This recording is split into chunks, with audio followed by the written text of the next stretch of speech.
The world has yet to see what God will do with a man fully consecrated to him. It said, D.L. Moody said those words, and it's apropos to Daniel chapter 1. Because Daniel chapter 1 is all about being committed or devoted, consecrated, totally devoted to God. That's what Daniel is teaching us. That's the biography, the testimony of Daniel. Here's a man, not a perfect person, but here's a man who was devoted to God. And when you and I devote ourselves to God, Daniel is a picture of what will happen.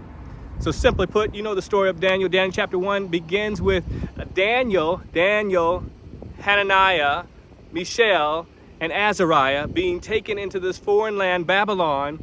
They were taken from their homeland, Jerusalem. Devastating situation.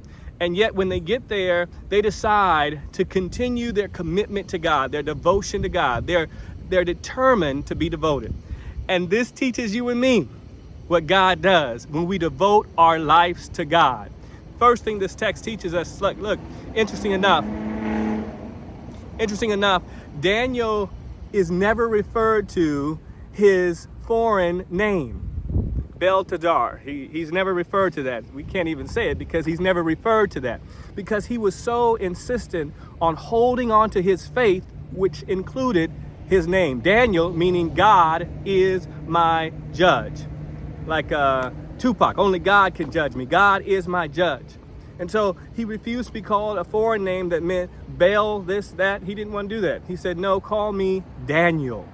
Even the foreign kings who he would serve under would call him Daniel. Daniel, are you all right? Daniel, did the God you serve save you? There is a man named Daniel who can interpret this. Over and over again, he's called Daniel. And it just shows the level of devotion. What does God do when you and I devote our life to him?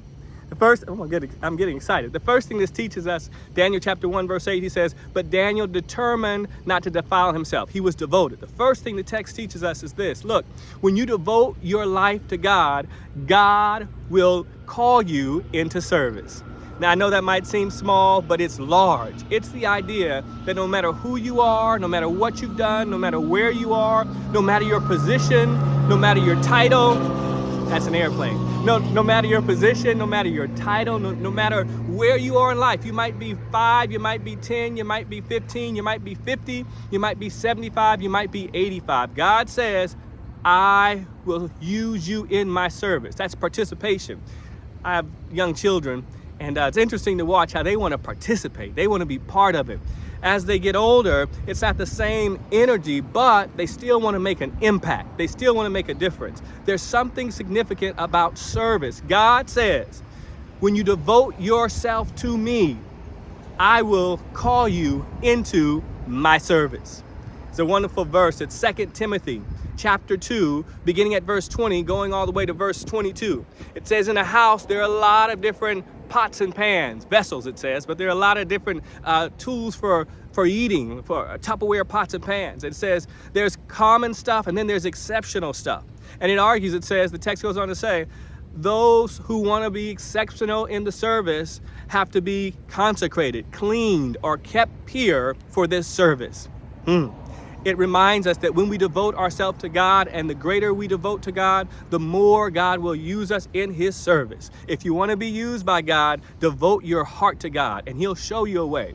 He'll tell you to serve your children. He'll tell you to serve your community. He'll send you to a nursing home. He'll send you to a jail or a prison to help someone. I promise you, I know he will. So first, service. I got to close. I'm getting long-winded. But then success.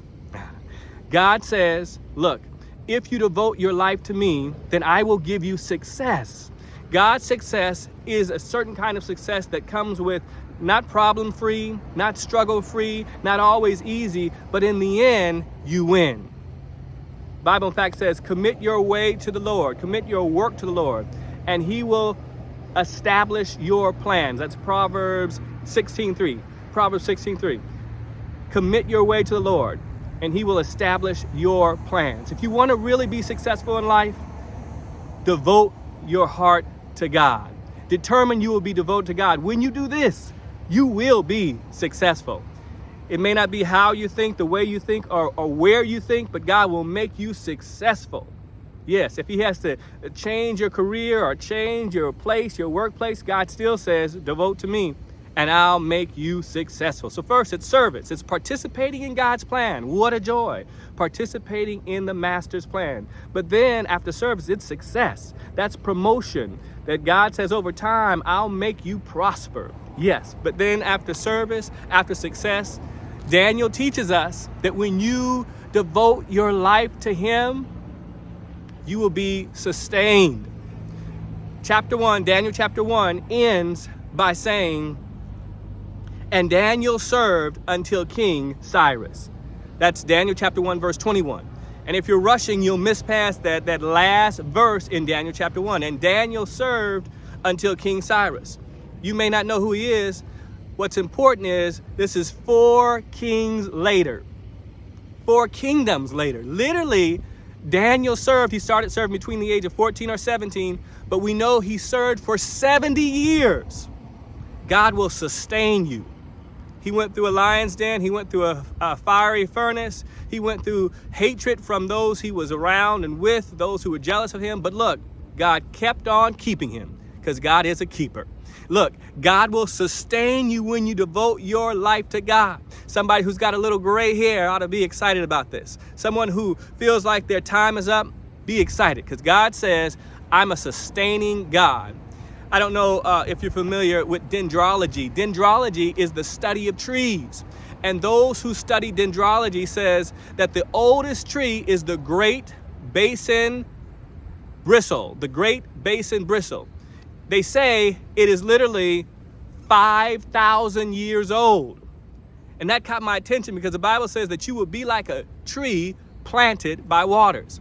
They go on to say that the reason this tree, the Great Basin bristleton, is so strong is because it's in such a harsh environment. It's made its wood strong and it can sustain it and keep it from fungi and other things that would damage it. Daniel was kept strong by God. He was sustained by God. And here's the good news. You will be sustained by God.